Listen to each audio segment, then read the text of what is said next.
হতাশা মাদক দিয়ে দূর হয় না। হতাশা দূর হবে, বলে দিব, তিনটা জিনিস, মাত্র তিনটা। কয়টা ভাই? এক, 5 ওয়াক্ত নামাজ। এক কি? নামাজে আপনি অজু করে সেজদা দেন, ইনশাল্লাহ আপনার মনে প্রশান্তি না আসলে আমাকে এসে বলেন যে আসে না। চোখের পানি, মনের আবেগ যা আছে আপনার ভিতরে, কষ্ট, দুঃখ, যন্ত্রণা, সব আল্লাহকে ঢেলে দিবেন ইনশাল্লাহ। নিজের আবেগ ধরে রাখবেন এখানে, আপনি আল্লাহর জন্য ঢেলে দিবেন। মানুষকে আবেগ দেখায় কি লাভ? মানুষ আপনার চোখের পানির মর্ম বুঝবে? মানুষ কি মানুষের চোখের পানির মর্ম বুঝে? আপনার পিতা যদি মারা যায়, আমার কাছে এসে দোয়া চান, কান্নাকাটি করে, আমি দোয়া করতে পারবো, কিন্তু আমি কিন্তু আপনার ফিলিংসটা বুঝতে পারবো না। আপনার অনুভূতি কে বুঝতে পারবেন? আল্লাহ পাক আপনার ঘাড়ের রগের চেয়েও কাছে আছে। সুবহানাল্লাহ, সুবহান। আল্লাহ পাক ঘাড়ের রগের চেয়ে কাছে আছে। গতকালকে বাংলাদেশের একজন বরেণ্য আলেমের সাথে একটা কনফারেন্সে ছিলাম। উনি বলছিলেন যে এক ব্যক্তি, এটা শোনেন, এক ব্যক্তি খুব তার শখ যে তিনি সাহাবীদের মতো নামাজ পড়া শিখবেন। কথা বুঝতে পারছেন? সাহাবীদের মতো নামাজ শিখবেন।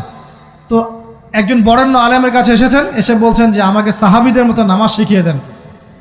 তখন সেই আলেম আরেকজন আলেমের সন্ধান দিয়েছেন, যা তুমি তার কাছে যাও, তিনি শেখাবেন। তো সেই ব্যক্তি একটু অবাক হয়েছেন, কারণ যাকে প্রশ্ন করেছিলেন তিনি অনেক বড় মুহাদ্দিস, আর যার কাছে পাঠানো হচ্ছে তিনি অত বড় মুহাদ্দিস নন, কিন্তু আবেদ, আমল করেন। তাকে গিয়ে বলছেন উনি আমাকে পাঠিয়েছেন সাহাবীওয়ালা নামাজ শিখিয়ে দেন। তখন তিনি বলছেন ঠিক আছে, সুন্দর করে অজু করে আসো, সুন্দর করে অজু করে আসো। অজু করার সময় খালি খেয়াল রাখবা যে আমি অজু করছি শুধু আল্লাহর সন্তুষ্টির জন্য। কি খেয়াল রাখবেন? অজু করছি শুধু আল্লাহকে রাজি খুশি করার জন্য অজু করছে, আর কোনো উদ্দেশ্য নাই আমার। অজু করতে যাচ্ছে, তিনি আবার বলছেন দাঁড়াও, শুধু আল্লাহকে রাজি খুশি করার জন্য অজু করো। আবার শুরু করছেন, আবার বলছেন শোনো, শুধু আল্লাহকে রাজি খুশি করার জন্য অজু করো। এভাবে বলতেই আছেন। নামাজে দাঁড়িয়েছেন, দাঁড়ানোর আগে বলছেন শোনো, শুধু আল্লাহকে রাজি খুশি করার জন্য নামাজ পড়ো। বলতেই আছেন। এক পর্যায়ে সে ব্যক্তি নামাজ শুরু করলো। নামাজে মনোযোগ এদিক ওদিকে যায়, আর তার মাথায় এটা আসে, এই শুধু আল্লাহকে রাজি খুশি করার জন্য আমাকে নামাজ পড়তে হবে, শুধু আল্লাহকে রাজি খুশি করার জন্য নামাজ পড়তে হবে। এই চিন্তা তার মনের মধ্যে ঘুরপাক খাচ্ছে। এভাবে নামাজটা সে শেষ করেছে। শেষ করে চিন্তা করছে যে নামাজ তো পুরোপুরি মনোযোগ দিতে পারলাম না। বারবার মাথার মধ্যে এরকম চিন্তা আসছে, আল্লাহ আমাকে তুমি মাফ করে দাও, নামাজটা আমার মনে হলো না ঠিক মতো। তখন সে ফিরে এসে তার সে ওস্তাদকে বলছেন আমার তো নামাজ এরকম করে পড়লাম, কিন্তু শেষমেশ মনে হলো যে নামাজটা হয়তো কবুল হয় নাই, আল্লাহর কাছে খুব মাফ চাইলাম, আল্লাহ আমাকে মাফ করে দাও, নামাজটা মনে হলো না। তখন সেই যে প্রথম ব্যক্তি যিনি পাঠিয়েছেন তিনি বলছেন এটাই হলো সাহাবীওয়ালা নামাজ। তারা আল্লাহকে রাজি খুশি করার জন্য নামাজ পড়তেন, নামাজ শেষ করে আল্লাহর কাছে ইস্তেগফার করতেন, আল্লাহ কিছুই হলো না। আমার কথা কি বুঝতে পারছেন? অতএব আল্লাহকে রাজি খুশি করার জন্যে আপনি আপনার আবেগ, আপনার ইবাদত সব ঢেলে দিবেন ইনশাআল্লাহ। অন্য কারো কাছে কিছু পাওয়ার আশা করব। আমাকে আল্লাহ পাঠিয়েছেন দুনিয়াতে নামাজ পড়তে, রোজা রাখতে, দিনের প্রচার করতে, দিনের জ্ঞান অর্জন করতে, এই তো। তা আমি একজন মেয়ের জন্য জীবন নষ্ট করে দিব কেন? আমি তাহলে আল্লাহর কাছে কি মুখ দেখাবো, আর নবীর কাছে কি মুখ দেখাবো? ওখানে গিয়ে বলবো আল্লাহ আমি আমার অমুক প্রেমিকার জন্য আশেক হয়ে একদম জীবন দিয়ে দিয়েছি, আত্মহত্যা করেছি। গেছে ভাই, যাইতে দেন। যে ব্যক্তি আপনার অবস্থানকে মূল্যায়ন করে নাই সে আপনার যোগ্য ছিল না। এখন আপনি কি করবেন? নিজের অবস্থান উন্নত করেন, আপনার পিছনে লাইন ধরে ঘুরবে ইনশাআল্লাহ। এটাই বাস্তবতা। দুনিয়া খুব খারাপ জিনিস। মানুষের অবস্থানকে মূল্যায়ন করে, মানুষের অবস্থানকেই মূল্যায়ন করে, কিন্তু আল্লাহ রাব্বুল আলামিন আপনাকে সর্বাবস্থায় ভালোবাসেন। আলহামদুলিল্লাহ।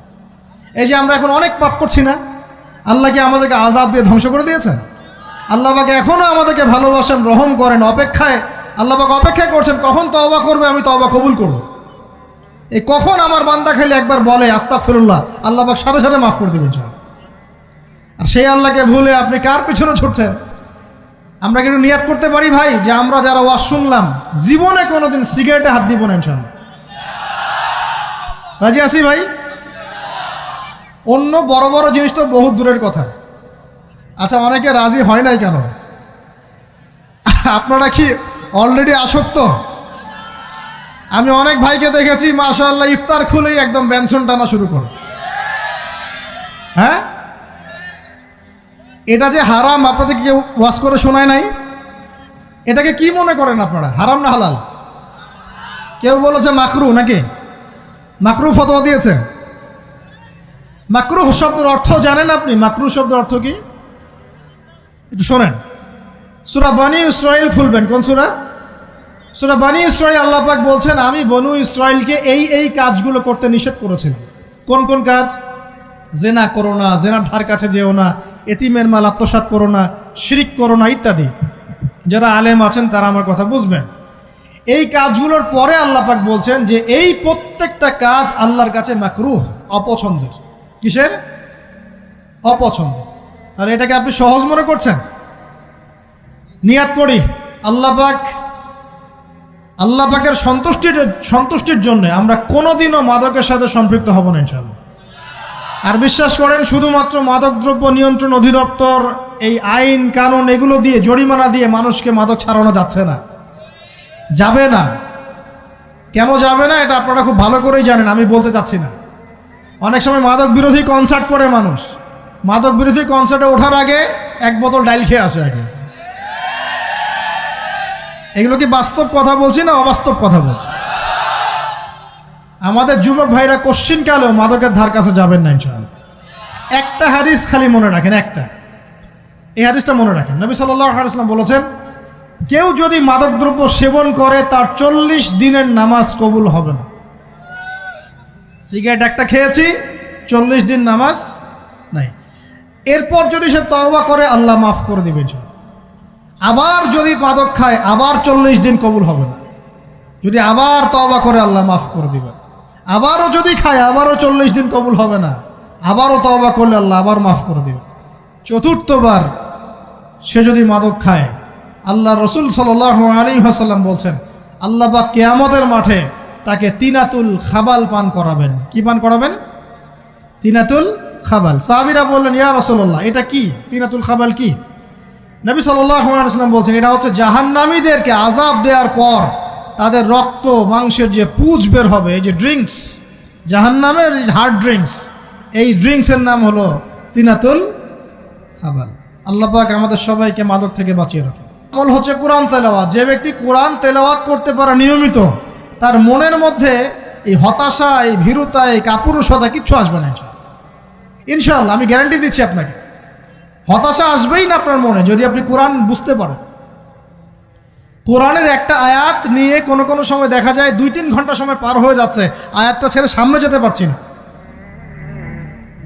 কোরআনের ভিতরে ঢুকলে আপনি দুনিয়ায় ভুলে যাবেন কি হচ্ছে আশপাশে। আমি এমন অনেক আলেমকে দেখেছি যে একটা বই, পাতলা একটা বই, আরবি বই নিয়ে পড়া শুরু করেছেন, ওই যে ফজরের পরে জোহরের ওয়াক্ত হয়ে যাচ্ছে, বইটাই শেষ করতে পারেননি এখন। বুঝতে পারবেন না, যখন আপনি ইলমের ভিতরে ঢুকে যাবেন, কোরআনের ভিতরে, হাদিসের ভিতরে, আপনার দুনিয়ার খেয়ালই নাই। একজন আলেম তিনি এক রাত্রে একটা বই লিখেছিলেন, চটি বই, এক রাত্রের মধ্যে। বলা হচ্ছে তার সম্পর্কে বলা হচ্ছে যে রাতের খাবার তাকে দেয়া হয়েছে যে আপনি এটা খেয়ে নেন। তো সে খাবারটা পাশেই আছে, খাবারটা পাশেই আছে, খাবারটা খাবো, এটা লিখে খাবারটা খাবো, এরকম তার চিন্তা ছিল। ফজর হয়ে গেছে, বই লেখাও শেষ, খাবার এই অবস্থায় পড়ে আছে, ডুবে গেছেন ভিতরে, খাওয়ার মাথায় তার খেয়াল নাই। এরকম হয়। একজন মনীষী, বিখ্যাত মনীষী, রিয়াদুস সালেহীন কিতাবের রাইটার, সংকলক আল্লামা নববী রাহিমাহুল্লাহ, এরকম সারা রাত চলে গেছে, পাশে 2টা খেজুর, ওই 2টা খেজুর খাওয়ারই সময় পান। হাদিস নিয়ে গবেষণা করতে করতে করতে করতে রাত পার হয়ে গেছে। আমি বলতে চাচ্ছি যখন ইলমের ভিতরে, কোরআন হাদিসের ভিতরে ঢুকে যাবেন, আপনার দুনিয়ার খেয়াল আপনার চলে যাবে ইনশাআল্লাহ। এই টেনশন, হতাশা, এই সেই বাদ। তখনই আল্লাহ পাক আপনাকে তার পক্ষ থেকে রহমত দিবেন, বরকত দিবেন, আল্লাহ আপনার দুনিয়ার কাজগুলো করে দিবেন ইনশাআল্লাহ। তখন দেখবেন কেউ আপনার দুনিয়ার ওই কাজটা করে দিয়েছে, কেউ ওই কাজটা করে দিয়েছে, কেউ বাসায় খাবার পাঠিয়ে দিয়েছে, আল্লাহ পাকই এগুলো করাই দিবেন ইনশাআল্লাহ। তো প্রিয় ভাইরা, মাদকে যাব না আল্লাহর কাছে আসব? 2 নাম্বার কোরআন তেলাওয়াত, 3 নাম্বার আল্লাহর জিকির। 3 নাম্বার কি ভাই? আল্লাহর জিকির চলতে ফিরতে সব সময় মুখ চলতে থাকবে, মুখ না চললেও মনে মনে মন তাজা থাকবে, মনে মনে জিকির হতে থাকবে।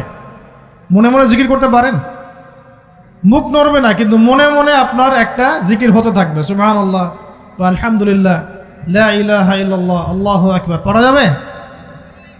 পারে। মানুষের মন কখনো চুপ করে থাকে না, কিন্তু মানুষের মন অলওয়েজ কিছু না কিছু চিন্তা করতেই থাকে, করতে থাকে না, যতক্ষণ না ঘুমায় মানুষ। তো প্রিয় ভাইরা, বেশি বেশি জিকির করবো, সুবহানাল্লাহ, আলহামদুলিল্লাহ, লা ইলাহা ইল্লাল্লাহ, আল্লাহু আকবার, লা হাওলা ওয়ালা কুওয়াতা ইল্লা বিল্লাহ, এগুলো চলতে থাকবে। আল্লাহ পাক তৌফিক দান করুন, আমিন। আমরা আমাদের সমাজে যুবকদেরকে এরকম টিকটকে দেখছি, অনলাইনে আসক্ত দেখছি, জেনায় আসক্ত দেখছি, পর্নোগ্রাফিতে আসক্ত দেখছি। আমরা দেখছি আমাদের যুব সমাজকে মাদকে আসক্ত, কিশোর গ্যাংয়ে আসক্ত। এইগুলো কি আমাদের কাম্য ছিল ভাই? আমাদের কাম্য ছিল? এই অবস্থায় কি যুব সমাজ আল্লাহ পাকের দিনের পতাকা হাতে নিয়ে আল্লাহর জমিনে দিন কায়েম করতে পারবে কিনা একটু আমাকে উত্তর দেন দেখি। এখন এই অবস্থায় পারবে? অতএব অবস্থার উন্নতি করতে হবে কিনা? উন্নতির জন্য রাজি আছি কিনা ইনশাআল্লাহ? আমরা চাই কি আল্লাহ পাকের দিনটা আল্লাহর জমিনে প্রতিষ্ঠা লাভ করুক, আল্লাহর দিন সবার ঘরে ঘরে পৌঁছে যাক, আল্লাহ পাকের দিনের যে সৌন্দর্য সবাই সেটায় এই সৌরভটা সবাই পাক। আমরা চাই কি না? সমাজে শান্তি প্রতিষ্ঠা হোক, আবার সেই রাসূলের মতো যুগ চলে আসুক, আমরা চাই কি না?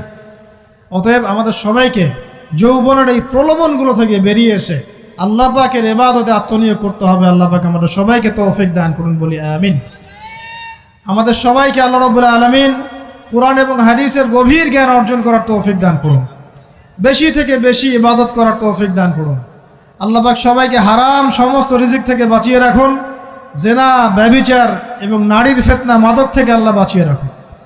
আল্লাহ পাক আমাদের সবাইকে হালাল রিজিক, হালাল সম্পর্ক যথেষ্ট করে দিন। আল্লাহ পাক আমাদের সবাইকে যেন দিনের দাওয়াতের মেহনত করার তৌফিক দান করেন এবং আলেম ওলামার সাথে পরামর্শ করে দিন শেখার এবং বোঝার তৌফিক দান করেন। যুবতী দিনী বোনদের জন্য, এখানে বোনরা আছেন না? আছেন কি না? দিনী বোনরা আছেন? একটা নসিহত দিনী বোনদের জন্য আমি একটা নসিহত করতে চাচ্ছি, একটা নসিহত। আমার এই একটা নসিহত একটু মন দিয়ে শুনুন প্রিয় দিনী বোন। রাসূলুল্লাহ সাল্লাল্লাহু আলাইহি ওয়াসাল্লাম আমাদের দিনী বোনদের জন্য জান্নাতে যাওয়ার একটা ফর্মুলা বলে দিয়েছেন। আমি কি বলবো সেটা? আচ্ছা, রাসূলুল্লাহ সাল্লাল্লাহু আলাইহি ওয়াসাল্লাম বলেছেন আমাদের দিনী বোনেরা, আমাদের মায়েরা, এই নারী জাতি মাত্র 4টা কাজ করলে জান্নাতের যে কোনো দরজা দিয়ে ইচ্ছা প্রবেশ করতে পারবেন। খুশি হন নাই? কয়টা কাজ?